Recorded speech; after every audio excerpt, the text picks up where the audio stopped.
Good morning, everybody. Good morning, good morning, good morning. My name is Don Daniel, founder of P.I.L.L Method International, a better way to eliminate debt.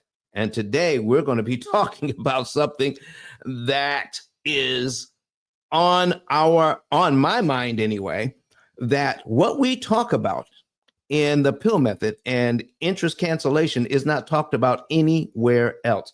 So I get significant pushback. And just this past weekend on Clubhouse, there were two gentlemen that came. I'm talking about they were trying to drag me and the P.I.L.L method because they're saying it does not work. We don't need what you're talking about. And so and this is my offer to anybody who does this. Let's go on a Zoom. We will record the Zoom, and then you can have the recording to do with what you want. No one ever takes me up on that. They would much rather make their statements and not offer you any proof. So, if you've been in my room before, you know that we offer the numbers as proof. People lie, but numbers don't lie. So what we're talking about is not just how to pay off debt. We're talking about debt has a cost, ladies and gentlemen, and there is a way to mitigate cost. And so we want to talk about that today. So if you have any questions, we're going to get into this a little deep. People are trying to, for whatever reason, they may have the best intentions. But one person even said that if you engage with me or the P.I.L.L method, that you are a sucker. Well, I'm going to show you some information right now. It's not about me, ladies and gentlemen. It's about you. It's about you getting the right information and why people stick to hanging on to the wrong information. So if you're ready to hear the truth today, the whole truth and nothing but the truth, we're going to go ahead and get started with everything today. So I need you all to buckle in. I need you all to get pencil and paper. I need you to take notes. I need you to watch this over and over again and share it with others. They tried to ridicule me, but AI shut them up. Let's go.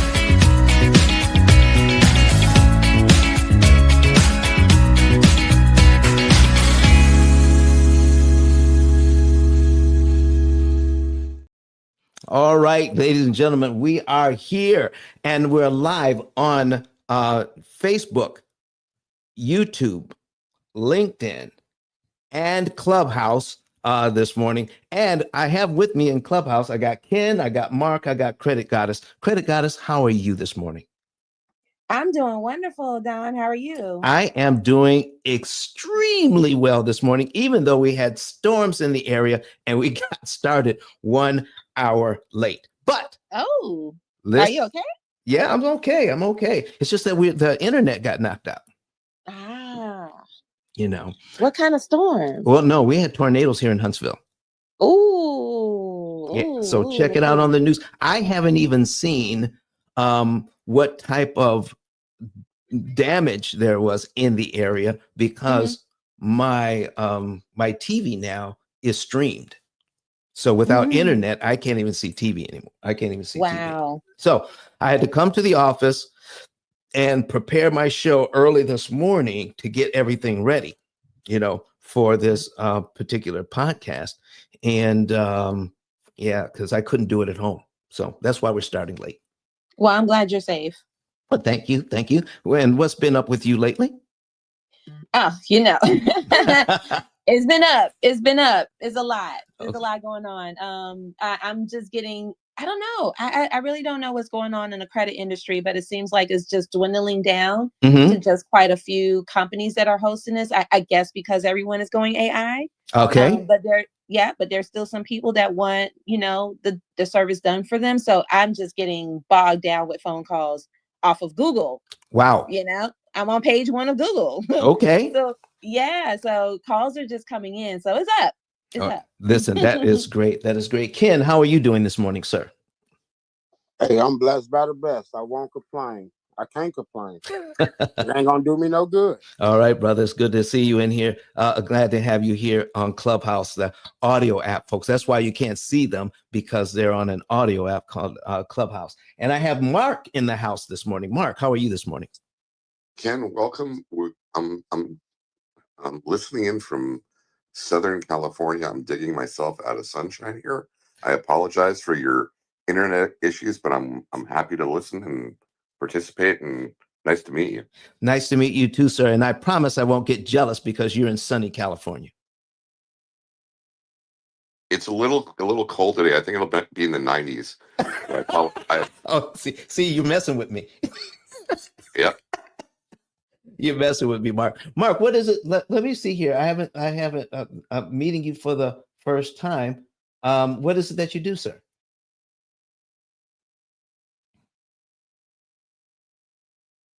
Oh, maybe you can't hear me. I was having problems with my mic. Okay. I've been on Clubhouse since COVID.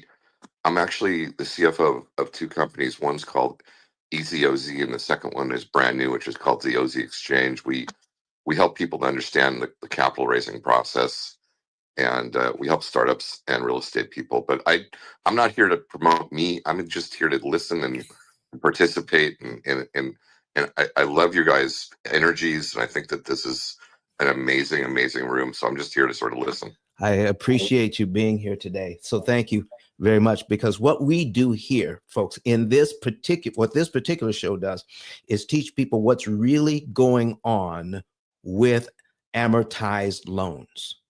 We have not been taught since 1936 what's going on with amortized loans. But I want to start out today. I want to start out with a story, and I'm actually going to share the link to this story for you. Okay. And this guy, his name is Barry Marshall. All right. And I'm going to ask some questions right now, and I need you to put it in the chat. All right. Tell me what your belief is. All right. Barry Marshall is a doctor from Australia. And I want to ask you all something. What do you think is the major cause for ulcers today? What do you think is the major cause for ulcers? Put it in the chat, or, come on stage and talk to me. That question is open to everybody on the stage and everybody in the audience.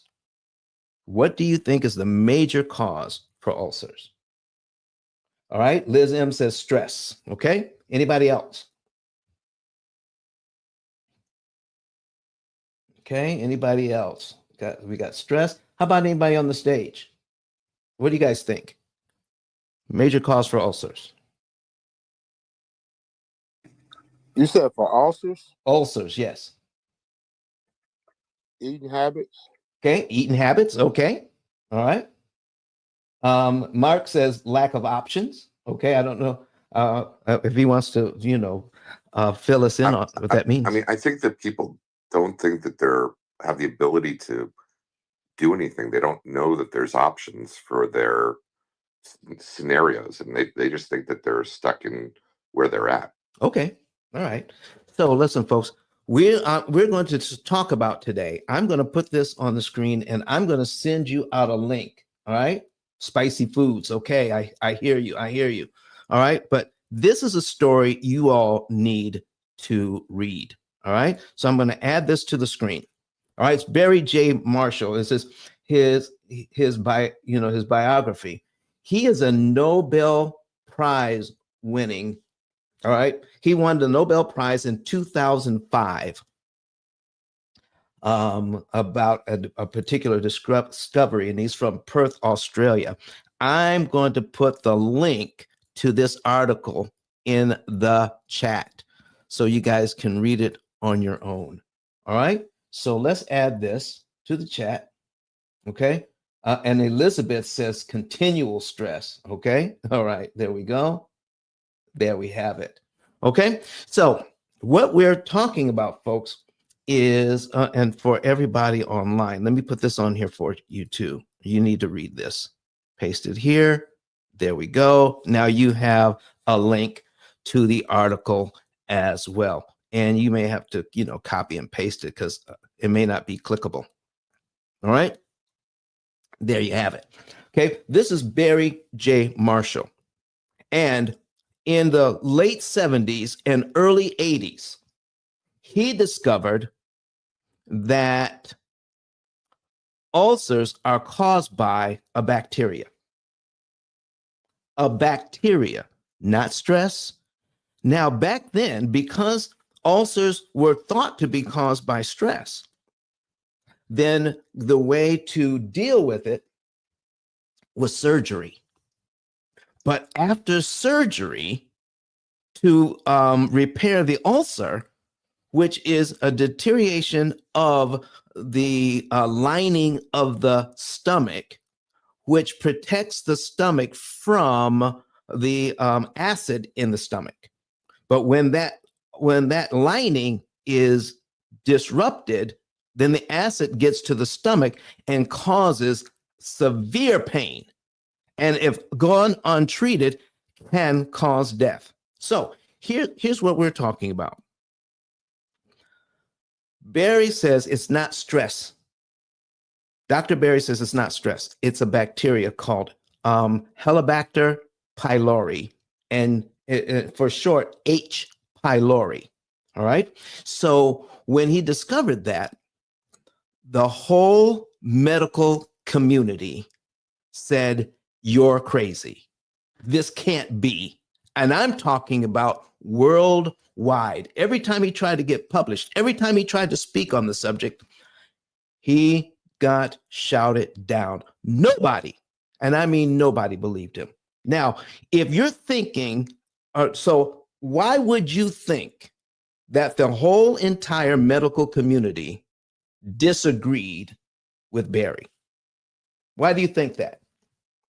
Anybody? Put it in the chat. Come up on stage. I'd love to talk to you. I see educators in here. All right, come on up. Why do you think people disagreed with that? I mean, you've got stomach acid and you've got a bacteria. What do you think was happening in the minds of the medical community? They were saying it is impossible for bacteria to live in stomach acid.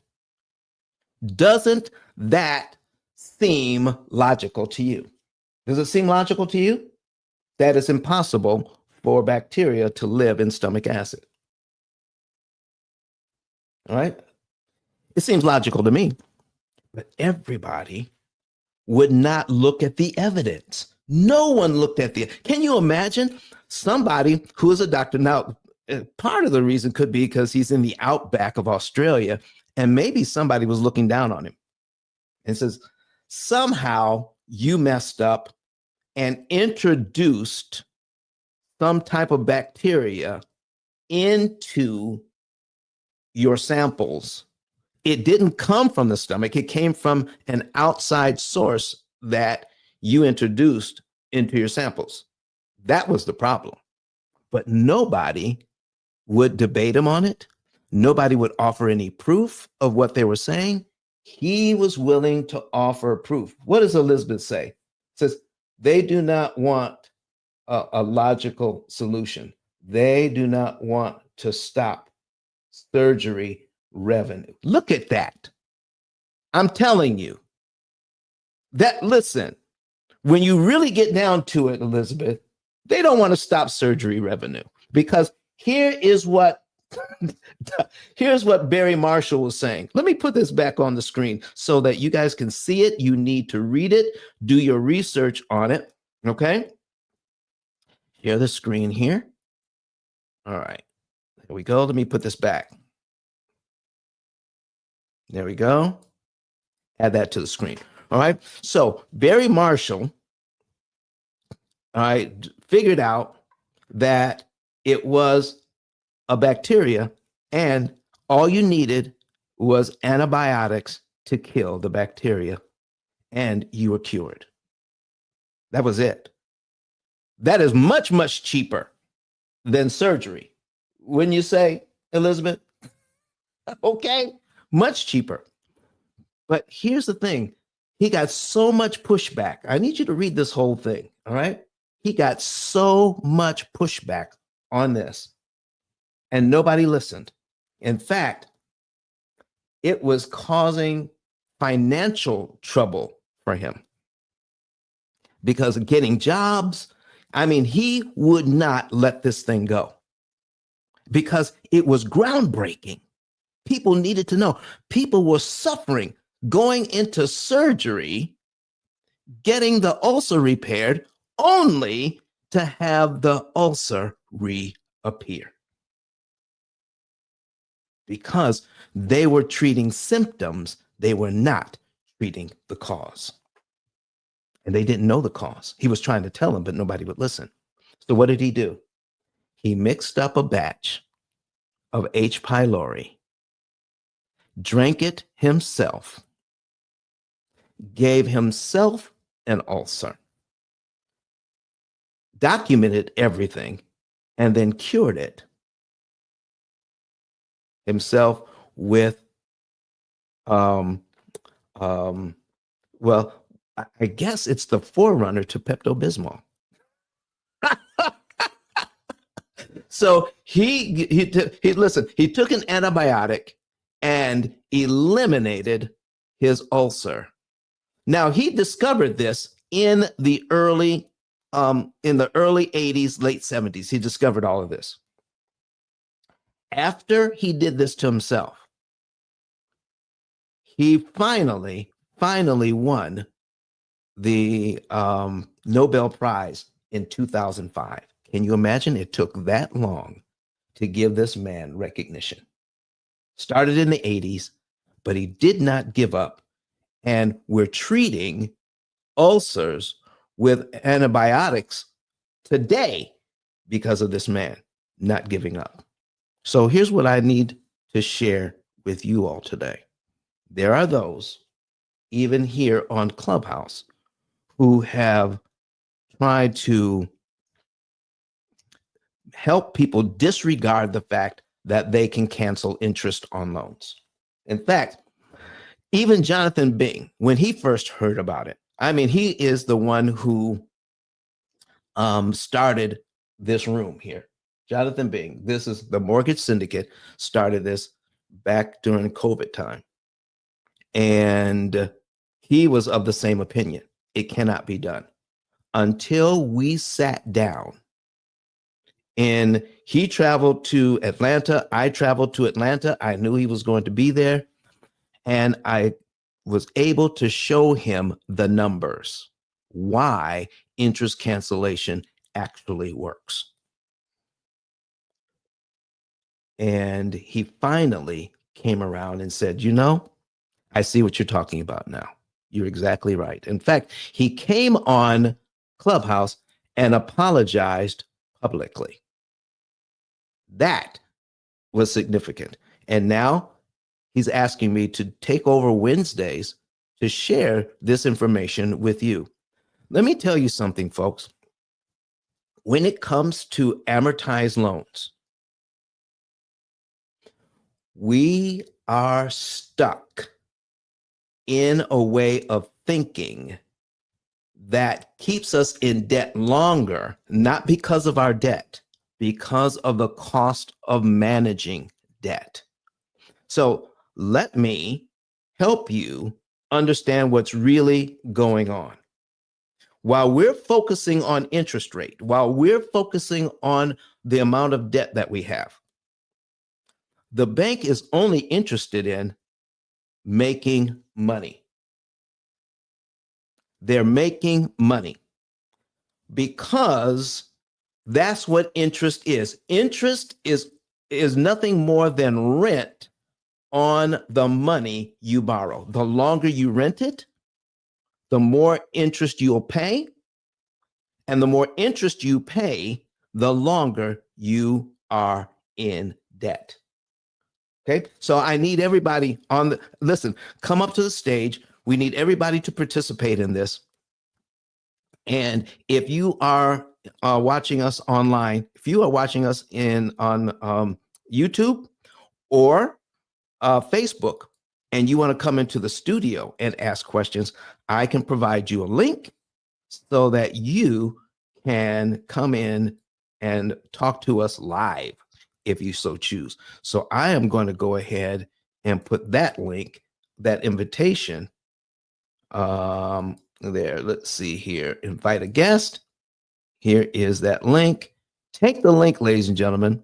If you're watching us on Facebook or YouTube, take this link and you can come into our show and ask questions. Okay, there we go. Let's paste it in there. There we have it. Okay, and so we're putting that link in there too. So if you want, come on in. You have to take that link and put it into Chrome, and then you can come into our show. So watch this, ladies and gentlemen. We need you to focus here today. The key to managing debt, or if you're talking about mortgages, the key to building equity in your house. Every time you make a payment, all right, some money goes to principal, which is the amount you owe, and some money goes to interest. And every time you make a payment, you are creating potential equity, meaning the difference between how much your house is worth and how much you owe. That is called equity. So once you have paid off the house, whatever the house is worth, that's 100% equity once the house is paid off. Now, here is your overall goal. If you get a mortgage on your house, the idea is to gain equity, but keep the cost low. The bank's job is for you to pay through the nose for your equity. And because amortization is not taught at any level of financial education, okay? There are people who will argue for the status quo. And we're going to be going over what these things mean. And I see Carrie just came to the stage. Carrie, how are you?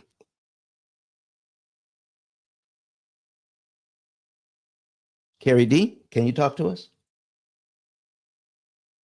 Now, some people come to the stage because they're at work, and that's okay. And I understand that. Even if you're at work, folks, and you want to listen, come to the stage anyway, because as you come to the stage here in Clubhouse, guess what?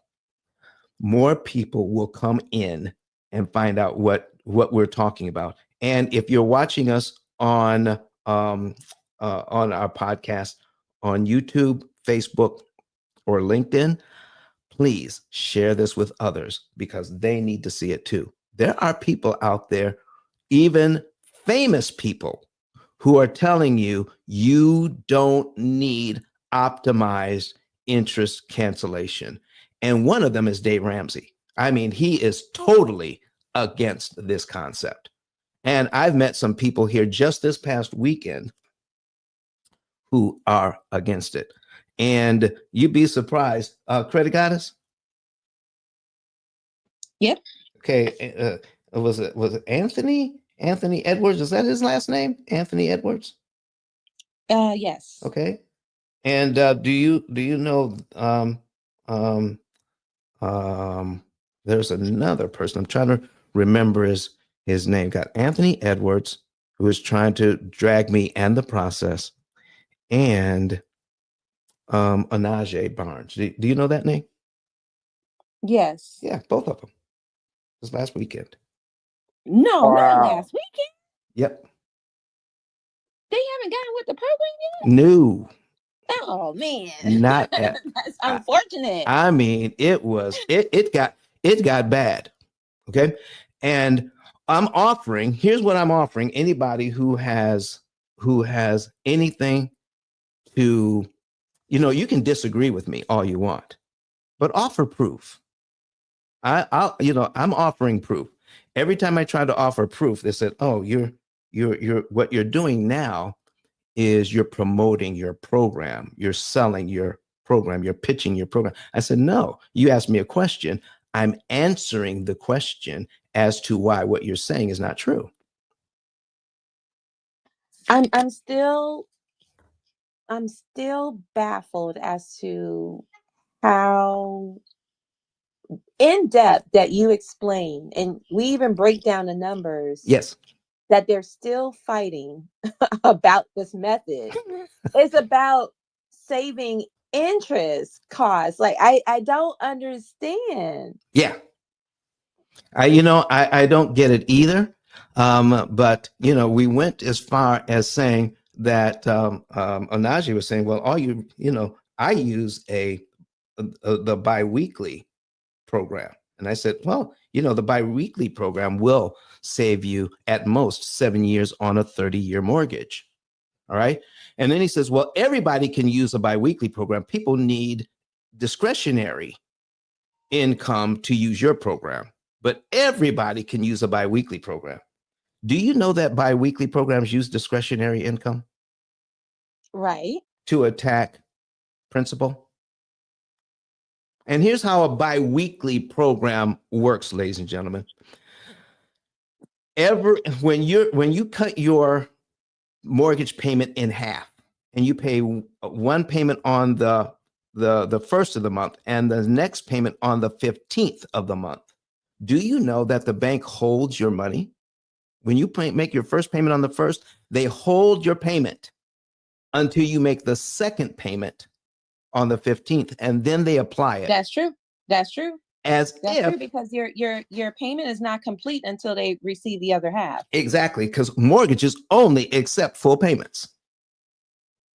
Okay, so Anaji was saying that everybody can use a biweekly payment. Not everybody who has a mortgage can use the P.I.L.L method. So, so when he would make he made another remark that I disagreed with, that everybody on the planet does agree with. So, but when I disagree with it, then there was an attempt to shout me down to explain why I disagree with that statement. So when he said another statement that just said everybody can use a biweekly payment, we can cut your payment in half, pay once on the first, another one on the 15th, and every 6 months there is an extra week, so you would make another half payment around the 30th. Okay, so he says now everybody can do that, but what he failed to realize is this, ladies and gentlemen: every 6 months you have an extra payment. So I'm saying a biweekly payment does nothing for you 10 months out of the year. It only works for you 2 months out of the year when you have that extra payment, the first, the 15th, and the 30th. Now, when you're making a half payment, let's just say your payment is $2,000 a month. So you're making a $1,000 payment on the first and a $1,000 payment on the 15th. And then every 6 months, you make a third $1,000 payment around the 30th. But what he failed to realize is this, credit goddess: when you make that payment on the 30th, what happens on the first of the next month? Another payment is due. Another payment is due. You have a whole mortgage payment due on the first of the next month. So that third payment, half payment, isn't that discretionary income? Yes. Yes, it most certainly is. Can everybody then, is it feasible that everybody cannot do a biweekly payment because they can't use that third payment? They don't have the money to make that third payment and then turn around on the first of the month to make another payment. Right. Oh, so not everybody can do that. And here's why. It is not because they don't have enough money, ladies and gentlemen. It is because people aren't tracking their expenditures. If people would track their expenditures, so one of the arguments that people make against this is that, what if you don't have discretionary income? What if you don't have discretionary income? What if you don't have any extra money? Oh, let's talk about that for a minute. Critic Goddess, you've been doing what you're doing for a long time, right? Yes, I have. You help people with their money. Yes. Okay. So if somebody makes $5,000 a month, all right, and they have bills, do you know anybody who makes $5,000 a month and spends exactly to the penny $5,000 a month on their bills? Yes. All right. No, I'm just talking about just the bills. I'm not talking about Just the bill. just the bills. Yes. Okay. I've never seen it. I know people who keep spending. They spend beyond the bills. That's true. Okay. I don't know anybody that makes 5,000 and spends exactly 5,000 so they don't have any discretionary income. Here's what generally happens. They either would have money left over or they're spending more than they make. They go past the 5,000 or they're spending less than the 5,000. I have never seen it where they're spending exactly 5,000 out of their income. Never seen it. Yeah, not exactly. No, there's always money left over. Yep. And they spend it. And they spend it. Yes. Yes. Okay. So here's what's going on, folks. I'm going to tell you a little story about this. I had a lady who who asked me exactly that same thing. What if I don't have discretionary income? What if I don't have anything left over? I said, so I asked some questions. Do you ever have to can you pay all of your bills with your income? The answer was yes. Do you ever have to use a credit card to pay your bills because you've run out of money? The answer was no. Have you ever had to take money out of your savings to pay your bills because you ran out of money? The answer again was no. That means she has discretionary income. Doesn't it, Credit Goddess? Yes. Yes, yes, yes. So I sent her a budget sheet. I need you to fill this out. How much you're making, write it down. How much you're paying on your bills, write it down. And then send it back to me. When she finally got it back, and it took a long time for her to get it back. When she finally got it back, folks, I'm saying, well, I'm glad you got it back, but why did it take you so long? She said, I had to do the budget sheet 3 different times. I said, why did you have to do it 3 different times? She said, because I kept coming up with, I have $2,000 left over every month, and I don't know where it goes. Credit Goddess, how many times have you run into something like that? All the time. All the time. All the time. All the time. So, ladies and gentlemen, the folks that we work with here at the P.I.L.L Method, we help them first to manage the budget. Okay? Nene says, great method. Thank you, Nene. She's watching us on Facebook. All right. All right. So she says this method is great. She loves the P.I.L.L Method. She is a homeowner. Okay. Nene, do you mind if I talk to the folks a little bit about you today? Tell me yes or no. All right. So she is a brand new homeowner. All right. And she has a job, a very good job, and she has a business. So, Creator Goddess, do you run into people who are similar? They have a job, they have a business, and they have a brand new home that they're buying. You run into that a lot, don't you? Oh, all the time. Okay. Do you run into anybody who has all of that and it's at and 26 years old? No, She's 26 years old. no, not at 26. Listen, she is killing it. Okay. And now she's using the pill method to manage that debt. And we're going to show her how she's going to be able to manage everything and save enough interest so that more of her money goes to principal. And we're going to get her out of debt in about 10 years or so. How about that?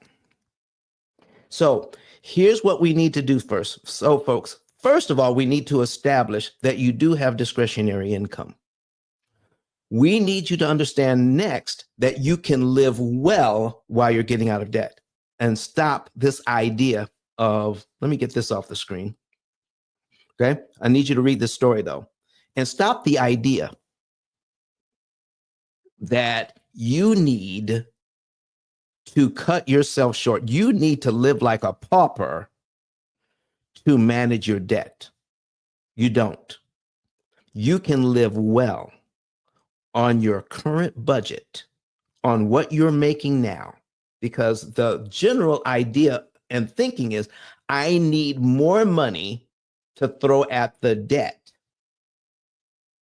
So I need to either make more money or I need to cut my family way back so we can't live a great lifestyle to throw money at the debt.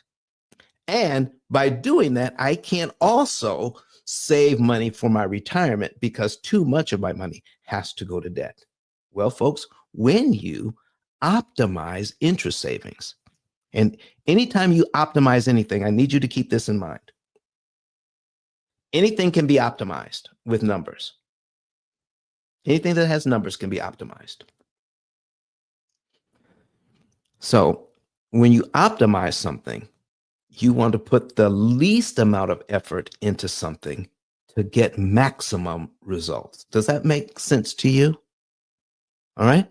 So when it comes to gas mileage, you want to use as little gas as possible to go as far as possible in your car. You want to get greater gas mileage. You want to get 30 miles to the gallon, 35 miles to the gallon, 40 miles to the gallon. If you have a hybrid, then look, they're getting 50 miles to the gallon. That is optimization using small energy reserves to get fantastic output. What we've been taught when it comes to mortgages is the exact opposite, or when it comes to other loans. Throw as much money at your debt as you can, and somehow that is regarded as efficiency. No. So let me ask you something, folks, and you tell me if this is the truth or not. If all of your debt was 0% interest, is there any financial benefit to paying the debt off early? Answer that question for me. Put it in chat. Come to the stage. Answer the question.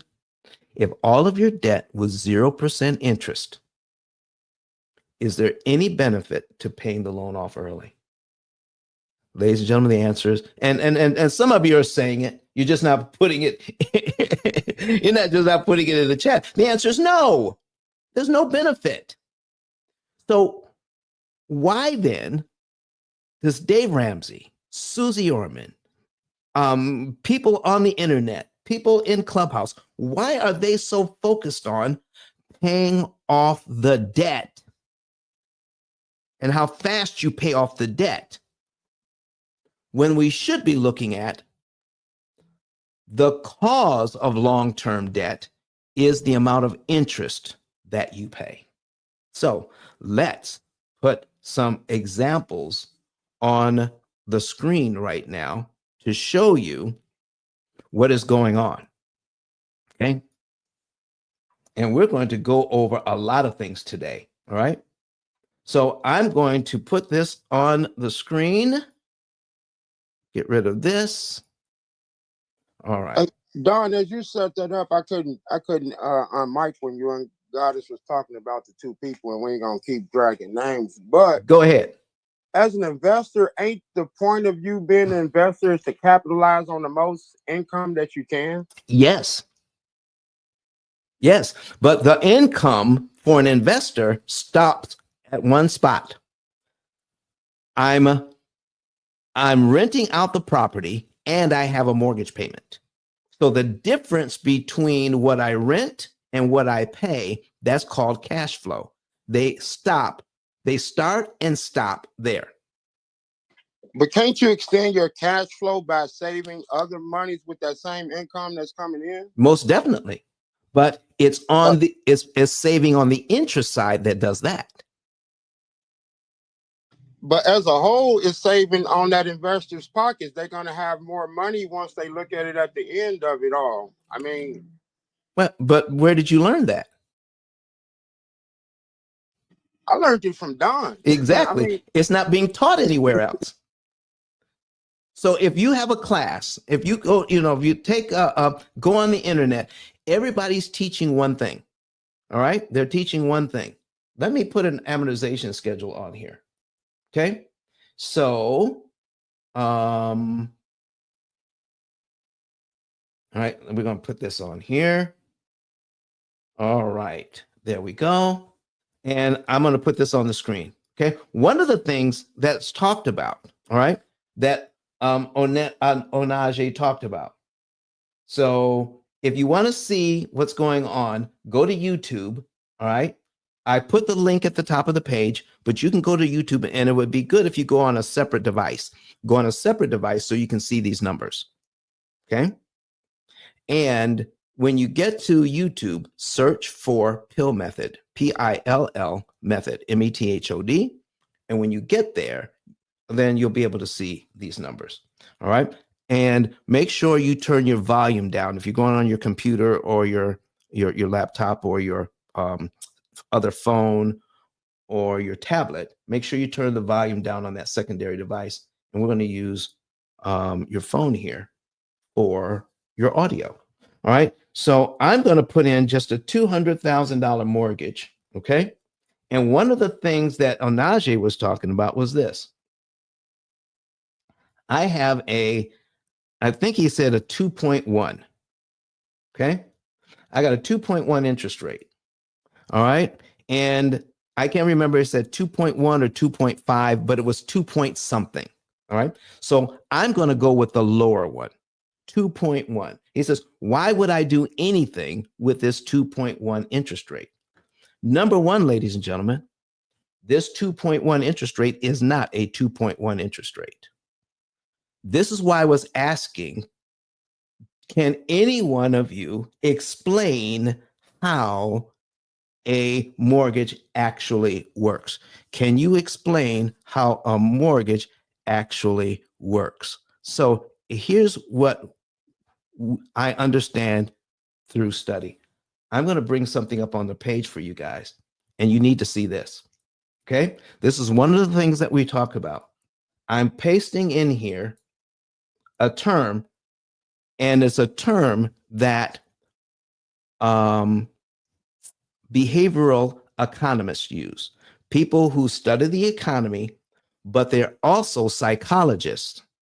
And what they're finding out is that we make irrational decisions when it comes to money, and banks are taking advantage of that. And here is one of the biases that they talk about. Okay.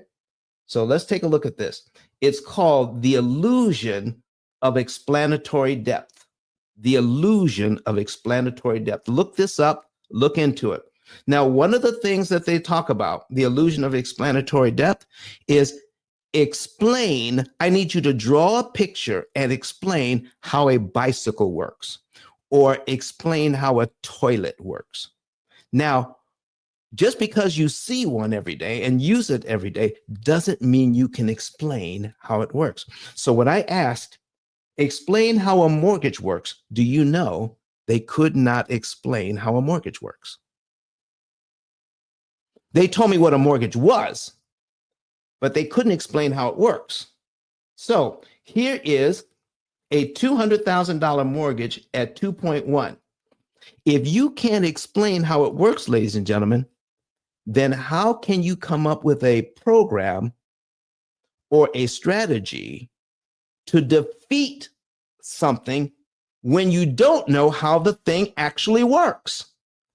You're going to focus in on what we call heuristics or a rule of thumb. And I'm going to put that term up in just a minute. So here is the payment on this. It is $749.28. That's the payment. All right. So I'm going to change some stuff here so we can see things just a little bit better. All right. And we need to change this up. All right. Boom. I'm going to change that, and we're going to get rid of this so we can see it a little better. Okay, there we are. All right. $749.28. That's what he's looking at. And whatever he's renting a property for, maybe he's renting it for $1,200, $1,300. I don't know. But that's called cash flow. The difference between what you're paying for the mortgage and what you're renting it for. So he says, why would I do anything for it? Because it's a 2.1 interest rate. I'm here to tell you, folks, it may say 2.1, but it ain't 2.1. What? So every time I tried to say something like this, they tried to shout me down. It may say 2.1, but it ain't 2.1. Here's what it actually is. It's a 34% loan. They want 34% of what you borrowed in the form of interest. So if it's a $200,000 mortgage, and if you're just making minimum payments, here's what you're going to pay back in interest over 30 years, $69,740.80. So ladies and gentlemen, in the audience who's watching this online, you tell me, is $69,000, nearly $70,000, is this 2% of $200,000? Now, when we do the math, it comes out to 34.87%. If I can get this at a much lower interest cost, so we're not paying actually 34%, but we're paying 1 or 2% of what we borrowed in the form of interest, would we not be better off? Ken, is this what you were talking about? So not only can I make my cash flow on the front end, but I'm getting equity for a lot cheaper. So here's what I mean by this. I need you all to see this. Every single month, all right, even at 2.1, I make a payment, and here's how it breaks down. $399.28 goes to principal, $350 goes to interest out of my $749. Okay? Out of my $749. So if I'm paying out $749, but the entity that owns my mortgage is discounting my payment by $350. Here's my question to you. Does my $399.28 in potential equity, is it costing me $350 to get it? What do you think, Carrie? What do you think, Elizabeth? Based on this, is it costing me $350, even at 2.1%, to get $399.28 worth of equity? Now, here's my next question. Even though it's a low interest rate, do I want to pay $350 out of my money just to get $399.28 worth of equity? Do I want to do that? Is that still too much to pay, even at 2.1%? You better believe that it is. I don't even want to pay that. So here is what I need all of you to see. If you're new to the room, go to YouTube and so that you can see these numbers. Okay. Don't let anybody, all right, Anthony Edwards or anybody else he's trying to call people who try to understand this and take advantage of our program. Okay. He's trying to call them suckers because I'm teaching this. Okay. If they want to subscribe to this, he's calling them suckers. But Don, if they was teaching this, would they also be called suckers if they was the ones teaching it? I don't know, man. They're not teaching it because they think it's not necessary. If I've got a 2% interest rate, that takes care of everything. Because they're thinking 2% when they should be thinking 35%. It's a 35% mortgage. Let me show you what's really going on here. The first interest payment is $350. So I'm going to put a calculator on the screen. My first payment is $350. So I need you all to see if my first payment is $350, we're going to put $350 here. My total payment is $749. So we divide 350 by, okay, we're going to divide it by $749 equals this, 46%. That's 47%. So when you make this payment, 47% of the payment is discounted. Okay. So 53% of your money goes to pay down the loan. Now, when you pay your mortgage, do you want only 53% of your money going to pay down the mortgage and the rest go to interest? You tell me, ladies and gentlemen, is that okay with you? Even at 2% on a $200,000 mortgage, only 50% of your money gets applied to the loan. How is that okay? Now, let's learn how you can make this okay without making any change in your budget, without making any change in the mortgage. You don't have to refinance, okay? You don't have to do any of that. All right. All right. So we're going to be talking about refinancing today. Okay. We're going to be changing. Okay. We're going to change the, I'm making some notes here. Change the term. And we want to talk about that as well, because that was also brought up. Okay. So I need you all to learn how to read this today. Here is how all of this works. And this is what I was trying to get them to see. Here's how the bank turns 2.1% into 34.87%. Once you understand this part, then you could do something about it. They take your 2.1%. All right, let me put my calculator back on the screen. They take your 2.1. Okay, let's put this on 2.1%. Push the percent key. All right, and divide it by 12.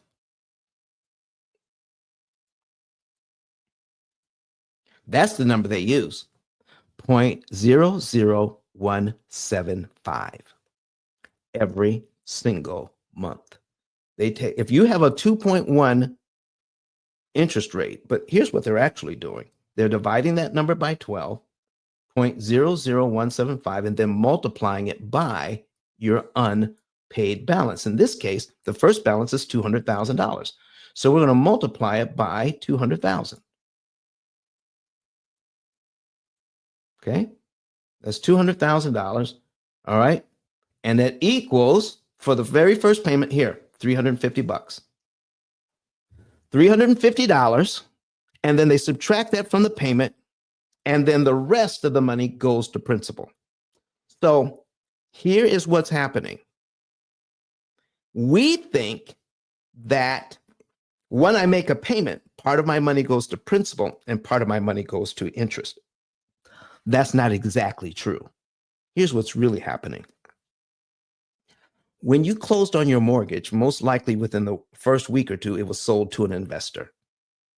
And the investor, when you make your $749 payment, $749 payment, the investor gets the entire $749, all of it. So when they get all of that money, because of amortization, they get to discount your payment by, and if it's this mortgage, by 47%. They take 40% off the top for them, and you get the rest. That's how a mortgage works. And every single month you do this, you get a brand new mortgage. So when $399.28 is applied to principal, here's what you have left: $199,600.72. This is a brand new mortgage. So amortization does this to a loan. It takes one mortgage and turns it into 360 separate mortgages. Every time you make a payment, there's a new mortgage that emerges right here. That's it. Every single month. So that's why it's so doggone expensive. Every single month, you are charged 1/12 of the interest rate. So you don't get to use that money. The investor says, at the end of 1 year, let's take a look at the first year. Okay. If our payment is $749 and we multiply it by 12, $8,988. Okay. All right. Let me make sure. Oh, I forgot the 28 cents. I can't forget the 28 cents. Let me put that on there. All right. Let's clear this out. 749.28 times 12 comes to $8,991.36. So even if you're a real estate investor, Ken, okay, your tenant gave you enough money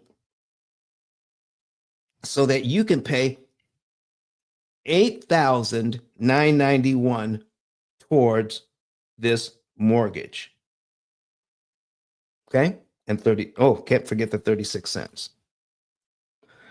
So, but they gave you also enough money so that you can skim some off the top and make money on the deal.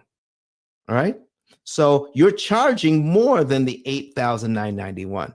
But if I'm told to focus here, all right, if I'm told to focus only on cash flow, I totally disregard how much money is being paid to the bank and how much of that is going to interest. So let me break this down.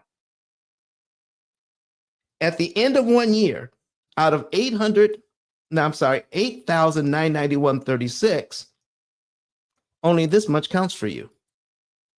$48.37.74. Now, I need somebody here to tell me, is this okay? Do you want to have the money that your tenant gave you, $8,991.36 of it that you paid paid on the mortgage? Do you only want to benefit $4,800 worth? Can anybody say that this is okay? That I'm all right with that? That I don't care, that I don't want it to be any better than that. Does anybody agree with this? That they cut your mortgage payment practically in half, even at 2.1%? Please. Here's what you need to know. Now I'm going to teach you what interest cancellation is all about and why real estate investors don't want you to know this. I'm sorry, people who invest in mortgages, they don't want you to know the power of prepayment. Here's why. Let's go back to the first payment. Let's call it January. I'm making my January payment. It's right there. I've made it. Okay. $749 and change. All right. $749.28. I've made my payment. Okay. And they discounted it by $350. I paid my $399.28 towards principal, and now I'm left with $199,600.72. So if what I said is true, we can take 1/12 of the interest rate, okay, and then multiply it by $199,600.72. We should get $349.30 in interest here. So let's do it. So these are the things I was trying to point out that we need to see the numbers to understand, not just making statements that we've been hearing over the years and regurgitating them. And just because you say it louder, just because you say it longer, doesn't make it true, ladies and gentlemen. Don't let anybody browbeat you into paying these extra payments because they say you've got a low interest rate. You don't need to care about this. Okay, so we're going to take that 0.021. That is the decimal equivalent to 2.1%. We're going to divide it by 12, and we get the same 0.0017. We're going to multiply it by the $199,600.72. Okay, $199,600.72. And we get 349.301. Here it is. Exactly like I said. If you don't know how a mortgage works, if you don't know how they are discounting your payment, if you don't know how the bank is making money on this deal, how can you come up with a strategy not to pay this? This is why I'm getting ready to show you now. This is why real estate and people who invest in mortgage paper, they don't want you to know this. This is why. I made my January payment and I'm all done. The February principal payment is $399.98. So what you know to be true about mortgages, ladies and gentlemen, if you have an extra $399.98 sitting in a bank account somewhere, and if you wanted to, could you also apply the $399.98 to your mortgage in January as well? Could you do that if you wanted to, if you had it? The answer is yes, you can do that. So you made your regular payment in January. You looked at the principal. Now I'm just explaining mortgage mechanics. I'm not even talking about how the P.I.L.L method works yet. This is just plain old mortgage mechanics that should be taught at least by 8th grade. Okay, because when I teach this to 8th graders, they get it. So that means tell me that we could all have learned this back in 8th grade, but it's not taught anywhere. This is not even taught. What I'm teaching you today is not even taught at the Wharton School of Business. It's not taught anywhere. Okay, so watch this. So we're going to take $399.98 and we're going to apply it to mortgage principal right away. If we do, they have to subtract that from the $199,600.72 in January. And now we have $199,200.74. That is our new balance. Okay. A mortgage amortization has to charge you interest on whatever balance the computer sees. Whatever that balance is, you can only get charged interest on that balance. It doesn't matter what they're looking for. Here's the interest column. They're looking for all these interest payments. It doesn't matter what they're looking for. What matters is how much of their money do you still have at the end of the month, and that's what they charge you on. So we would take the 199,000 if we have done it their way. We would take 0.021, divide it by 12 again. Take this, the 0.00175, and multiply it by this. This is going to be our new benchmark times $199,200.74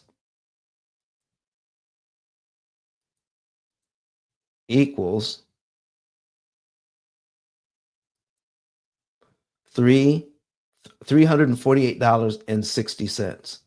So we drop down to here. What just happened? If I make my payment in January and I give them an extra $399.98, this is my new amount. They have to charge me interest on this. So it drops me down to here, which would be what would be March payment actually moves up one. So I eliminate line 2 of my amortization schedule. And the payment for March actually becomes my new number 2 payment. How about that? That's what's going on here. This is what people don't understand. This is what they're fighting against. And I'm going to give you some reasons why they're fighting against it in just a minute. All right. So now here's my new payment. What does that mean? The $349.30 that I would have had to pay to get this equity. If I give it, so somebody says, where can I view the breakdown? Go to YouTube. Okay, KB, go to YouTube if you've got a calculator, another phone, maybe a tablet, maybe your computer, go to YouTube and look up P.I.L.L method and you can see the numbers. How's that? Thank you, KB, for asking. All right. Thank you for asking. So you want to see these numbers. Oh, and plus, if you like at work or something and you're driving and you can't watch it now, you can watch the replay. As soon as we're done here, the replay is up. It's ready to go. Okay. So what happened? What happened? Okay. What happened here? We're on line 3. So here's what's happening. Because we paid the $398 early, we do not have to pay the $349.30 in interest there. The overall interest cost that the bank is looking for, which is $69,740.80, the overall interest cost that they're looking for has just been reduced by a whole $349.30. That never has to be paid. So in other words, every single month you pay on time, you're getting equity, but it costs you money. So here's my question to you. If I pay this early, did I have to pay for getting this equity? Did I just get my equity for free by giving it to them early? By choosing my timing to give the bank money makes it impossible for them to charge interest. Therefore, I get my equity for free. Yes or no, ladies and gentlemen? Yes or no? This is going to be the most beneficial time you've spent in math class ever. Some people hate math, all right? But this kind of math we can love. I give the bank $399.98 early, which is going to go straight to principal, but I get to do it without giving them any interest. In fact, it makes it impossible for them to charge me interest. So what would happen if I make my mortgage payment here on January and I give them the $399.98, the $400.68 from line 3 of the amortization schedule, and the $401.38. Okay, that's a little over $1,200. I'm not saying you have to do that. I'm just saying, what if you did? This is mortgage mechanics. This is not P.I.L.L method. But to understand the P.I.L.L method, you have to understand mortgage mechanics. Okay? So we have a little over $1,200 applied to principal in January on top of my regular payment, which means I eliminate the interest payments on line 2, 3, and 4. They're gone. I never have to pay the bank that. So I got this equity for free. I got this equity for free. I got this equity for free. And my next mortgage payment for February is now line 5. So payment number 1 and payment number 5 are now touching. Payment 2, 3, and 4 are gone.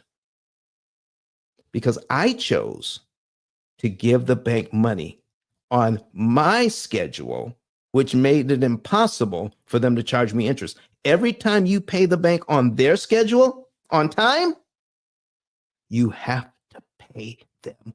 Your payment is discounted by on this loan by nearly 50%. So why would we stand for that? Let's take a look at line 12 on this. And here's where it gets really interesting. Question. Okay, Carrie D, what's your question here? Don, for those of us on the cusp of buying a home, am I correct that you said getting a higher interest rate results in paying a mortgage off sooner? Exactly.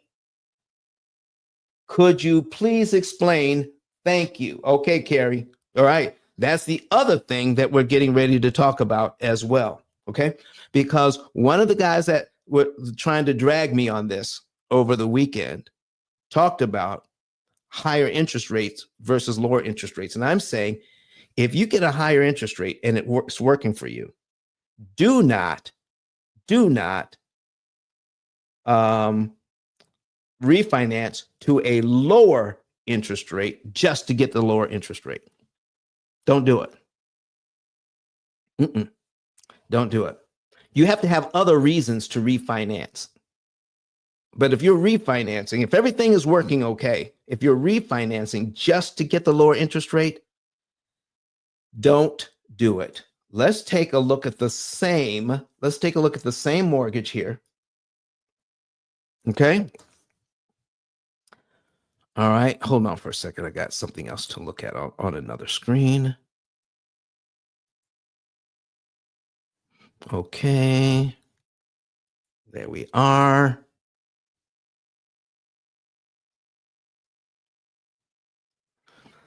And we're going to bring this thing up for you guys. Okay.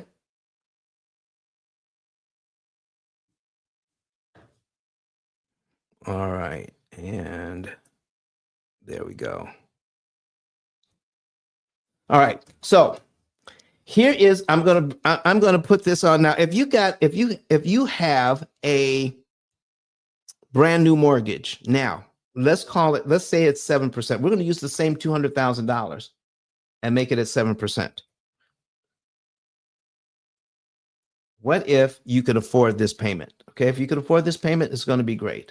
But the payment is $1,330.60 as opposed to $749. Now, why is that okay? Why is that okay? Because of how amortization works. Write this down. If you're listening to me, write it down. Write it down. Control the principal payment and you control the loan. Interest payments you skip don't matter. One more time. Control the principal payment and you control the loan. Principal payments interest payments you skip don't matter. So here is my new payment amount. Look at this. Well, Don, look at that. I got only $163.93 going to principal now, but look at that huge interest payment. $1,100. And you're talking about saving interest. Look at that interest payment they want me to make. So how many of you have a credit card right now and know how credit cards work? How many of you have credit cards right now? Okay. And what if the credit card interest rate is 10%. And you charge $1,000 on that, but you pay it off before the bill is due. How much interest did you pay? The answer is none, right? So if it's 10% and you paid it before the bill is due, does it matter if it's a 20% card then? Okay, hold on for a second. There's an emergency call. Hold on. Hello. Do you eat corn on your new eating plan? Yeah, but I'm in the middle of a show. Okay, bye. Okay. All right, folks. That was my wife. I have to, even in the middle of a show, I have to take her call. So I hope you all understand. Some of you know what I'm talking about. Okay. So here's what we're talking about, folks. Let's take a look at this other. Let me take a look at this other loan. By lowering the interest rate, this is what it does to the principal payment. Look at these principal payments: $399, $399, $399, $400. If you make a mortgage payment here, how much money do I have to come up with to eliminate one whole line of principal and interest? I have to come up with $399 on line 2 to eliminate this interest, don't I?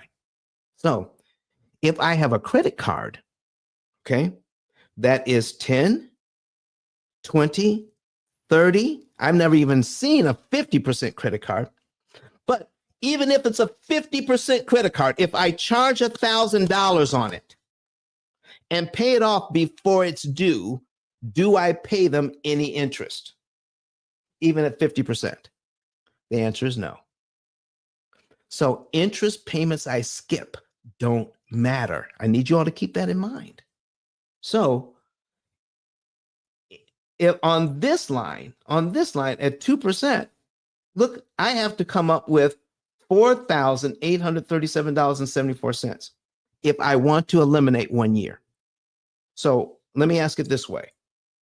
If I know how much principal I'm supposed to pay in 1 year on this 2.1% card, on this 2.1% mortgage, do I have to pay the $4837.74? Do I have to pay it in 12 monthly installments? Or if I have this money, could I pay it immediately on line 1, be paid down to line 12 on my amortization schedule, and skip all the interest between line 2 and line 12? The answer is yes. I can skip all of that interest between line 2 and line 12. That's a $3,811 savings. I saved $3,811 in interest to give them this money on line 1 instead of trying to give it to them over 12 months. I'm paid down to where I owe $195,162.26 immediately, and saves me $3,000. So can anybody justify paying the bank in 12 monthly installments and giving them an extra $3,800 that I don't have to give them if I have the ability to save interest like this? I don't know why people argue for that. I really don't. So let's go to the other mortgage at the higher interest rate. Look at my payments now. So if I make a mortgage payment here, all I have to do now is come up with $164 to eliminate line 1. What? I mean, line 2. 165 to eliminate this one. 166 to eliminate this one.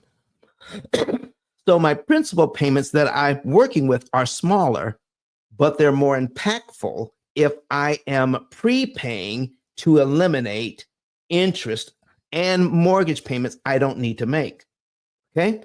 So remember when I said that $4,800 prepaid at 2.1% does this on a $200,000 mortgage, but only I only need $2,000 to eliminate 1 year on this mortgage because it's at 7%. Now, I know that goes against everything that we've been told. Okay. And this is what's called cognitive dissonance. Cognitive dissonance. And we're going to look up that term now. Cognitive dissonance. Okay. This is why people argue against this, because it kind of looks right, but I'm going to stick with what I know, all right? Because that is just too much for me to grasp right now. That's called cognitive dissonance. Let's put that on the screen. Cognitive dissonance means this: is a psychological state of discomfort or distress experienced when a person holds two or more conflicting beliefs, values, or attitudes, or when their actions contradict their beliefs.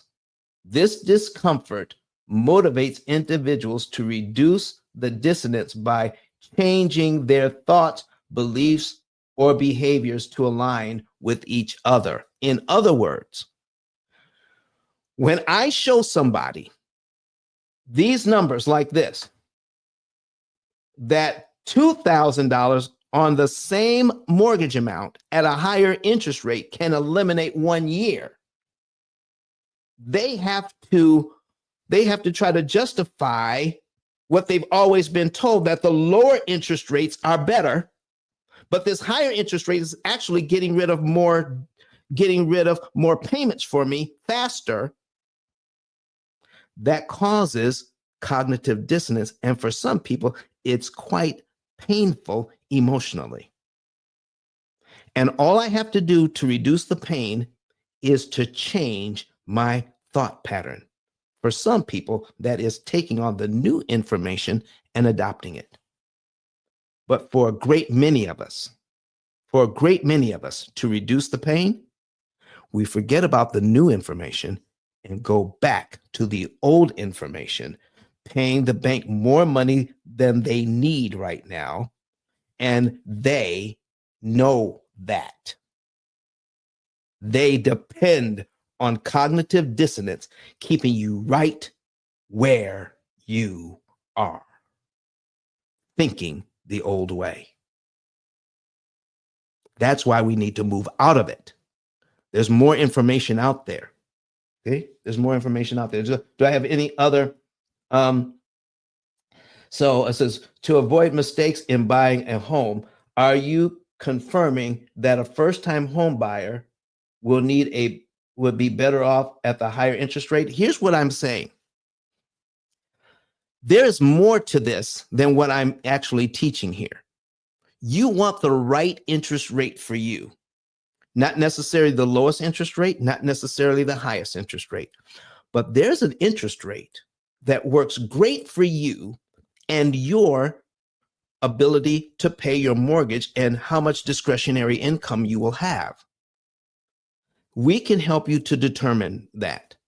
I have helped people who have qualified for a lower rate, but they've asked for a higher rate instead because it worked for their situation better. Each person is an individual. Their finances are individual. There's nothing that I say here. I mean, zero. There's nothing that I say here that works for everybody the same way. The math is there, but we must put together a program for the individual. So your situation using the P.I.L.L method may be exactly different from your neighbors, and you have the same mortgage, you're working at the same job, but maybe your expenses are different. Therefore, you need different plans. Does that make sense? The idea of a Dave Ramsey or Susie Orman or anybody else on Clubhouse or anyone else saying everybody do the same thing, that's not good. That doesn't make good sense, does it? You need a plan that's going to work for you individually. Okay? So, if you're getting a mortgage, okay, I got somebody on online asking a question here. Let me get back there. So can this be applied to bankruptcy payments to pay off? No, it cannot. It cannot. But there are some things that you can do to get to close out that bankruptcy even faster. Let me know how we can do this. Get with me and we'll talk about that. Okay? Get with me and we'll talk about how all of that works. I'm talking about debt that carries interest and how we can eliminate interest. That's what we're talking about today. All right? So Karen Stacy Moore, thank you very much for your question here. But get a hold of me, and I think this would be a good time to go about that. I need you all to watch this, and then we'll get to how we can find out how each and every one of you can get what's called a savings report, and you can know the month, day, and year you could be debt-free and get this valuable education. And here's what you don't want to do. Stop going to friends and family and having them to try to validate your next financial decision, especially when it comes to this. And I am not being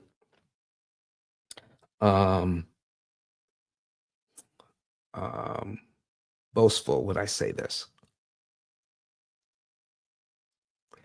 They can't get, if you're trying to go to others to validate this, don't do that, because I own the copyright to this. The only place that this is being taught is right here. So they can't possibly help you with information they don't have. And let me give you an example of this, and that I think is a very good example. Some of you know what a toaster oven is. Most of you know what a toaster oven is. And all of you know what a microwave oven is. So what if you come from a country that only has ever heard of toaster ovens? Only heard of toaster ovens. Now try to explain, without showing them, try to explain how a microwave oven actually works. Can you do it? Because they have in their mind, if you say, I can put a plastic bowl of water in my microwave oven and I can heat that water to boiling. If somebody says, I've only ever seen a toaster oven, what will they say about you? They say the bowl will melt. You cannot put a plastic bowl of water in any oven and then heat the water to boiling, because the bowl will melt. That's their thinking. That's their orientation. So please don't take pill method information to people who have not been instructed by a pill method interest cancellation expert. This is only taught here. So that's what you need to understand. So you're not going to get validated by family and friends on this information because it doesn't exist anywhere else. You need to make up your mind. So let's get together. Let's talk about it. Talk to somebody who is from my company, and they can help guide you and answer your questions so that you can know what's really going on. Okay? So I had one more thought here. All right. And all right, I will call you. So I'm going to put some information on here so that you can get a savings and earnings report and know how to get a hold of us. So let's let me pull this up, and we're going to watch this right now. How many want to know how to pay off all of your debt in an average of 7 to 9 years? You can do all of this without refinancing, without change to your budget, without sacrificing lifestyle. Me and my husband do the P.I.L.L method, and last year we were able to pay down $33,000 on our mortgage without feeling like we were poor. We still did tons of entertaining things and enjoyed our family. You don't have to eat beans and rice every day. You don't have to cut up your credit cards. You don't have to drive a 30-year-old car. You don't have to sell pizzas at night to pay off your mortgage. All you need to do is pay the bank less interest. That's what we're talking about today. Here is what P.I.L.L method stands for: prepayment of principal, isolation of principal amounts, leverage, and liquidity. You understand it? You have a way of getting out of debt more efficiently. The interest rate you're quoted is not the interest rate you pay. You think you're buying a $500,000 home. The true cost of that home is what? $758,000. Total interest paid as a percentage of principal, 51.777%. That's what's going on with this loan. The ability to read and defeat an amortization schedule is not taught at any level of financial education. I need you to understand the power of a penny. You will not hear what I'm talking about from Dave Ramsey. Do you know why? Because I own the copyright. I literally wrote the book. But Don has some valuable information that can contribute to the quality of a person's life. And it only costs you a few dollars. It's his book. Why not get that? I'm going to go through the P.I.L.L method myself with some of my investment properties. So I'm going to link up with Don, and then I'm going to sit down with him, show him my investment portfolio, and see how I can eliminate interest.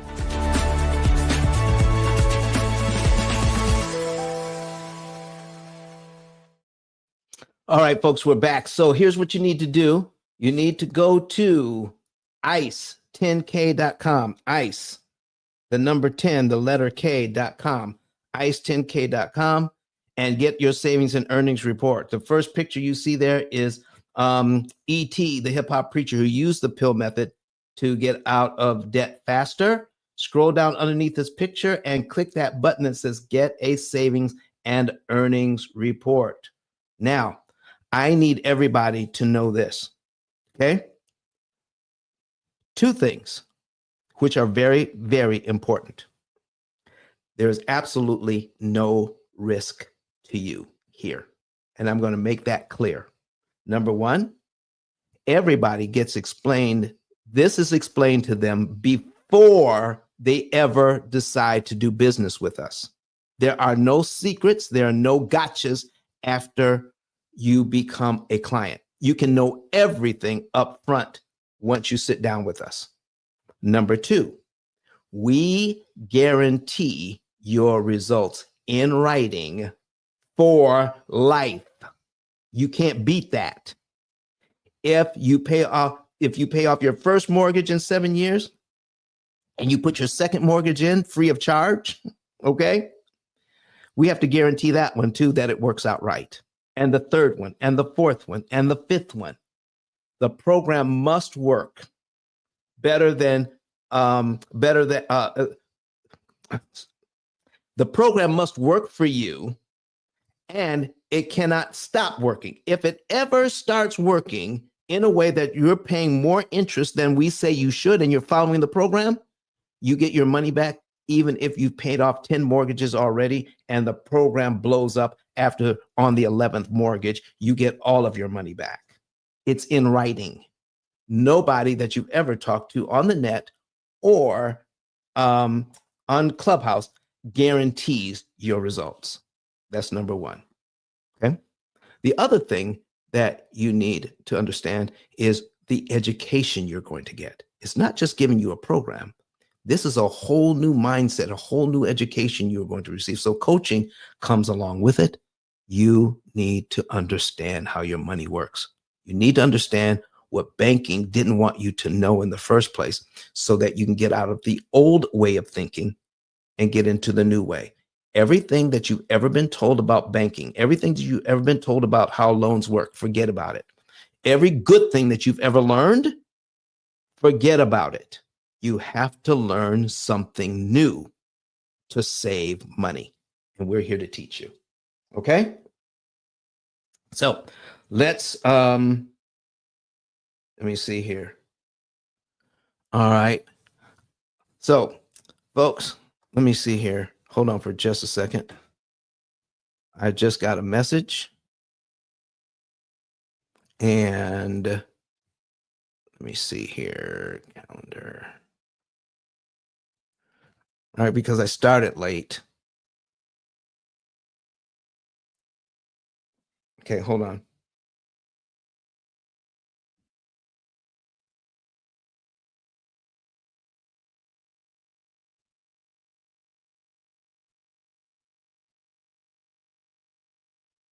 I got to send a message.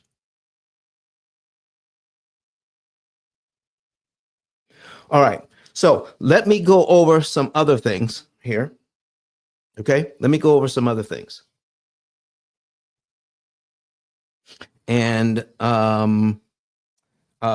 first of all, let me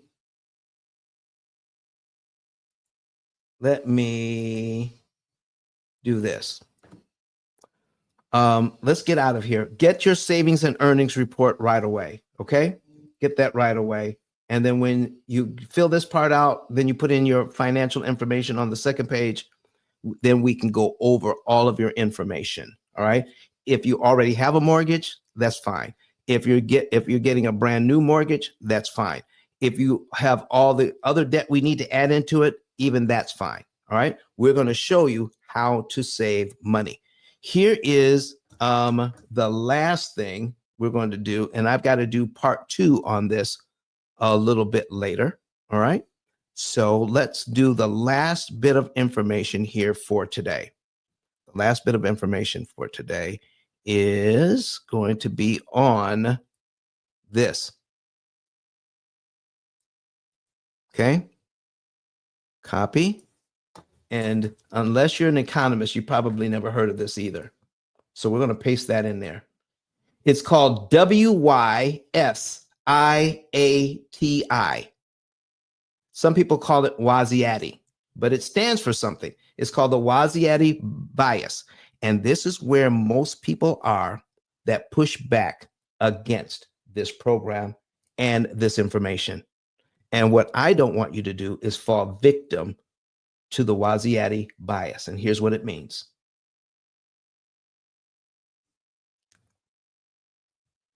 The Wasiati bias, which means what you see is all there is. Now, let me tell you, folks, there are a lot of people who are very excitable, very exuberant in their defending their point of view, but their point of view is based on what they already know. They don't know what they don't know. Listen to this.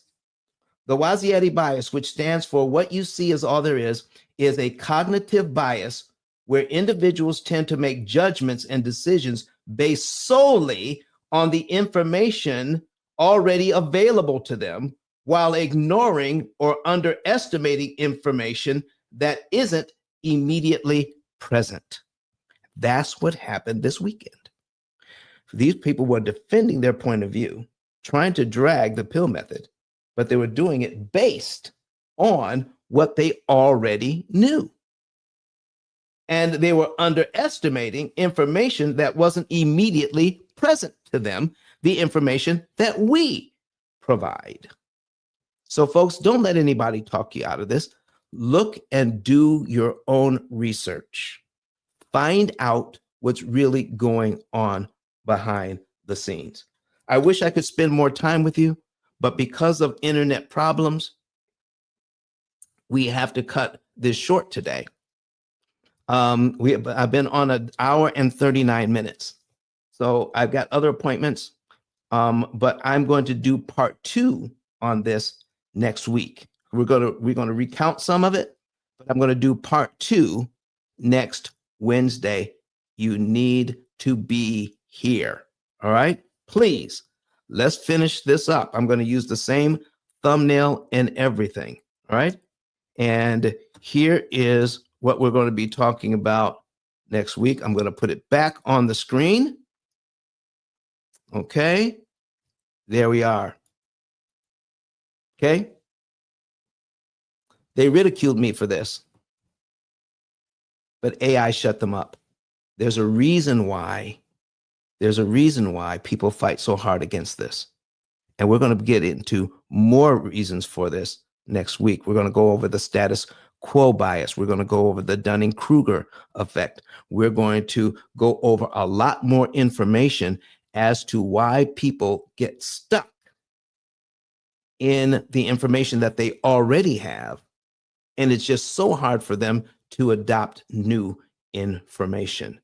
But please get your savings and earnings report, get a consultation, start learning how you can pay 75% less interest and learn how to pay off all of your debt in an average of 7 to 9 years.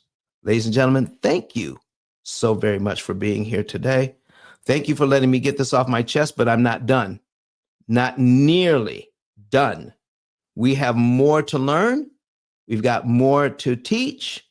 We have more. This is for us here at P.I.L.L Method.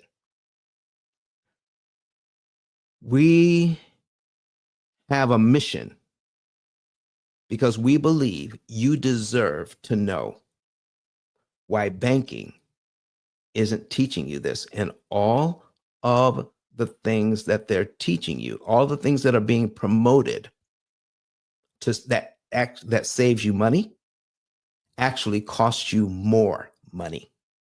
And we're going to get more into that next week and the psychology as to why it's so difficult to change.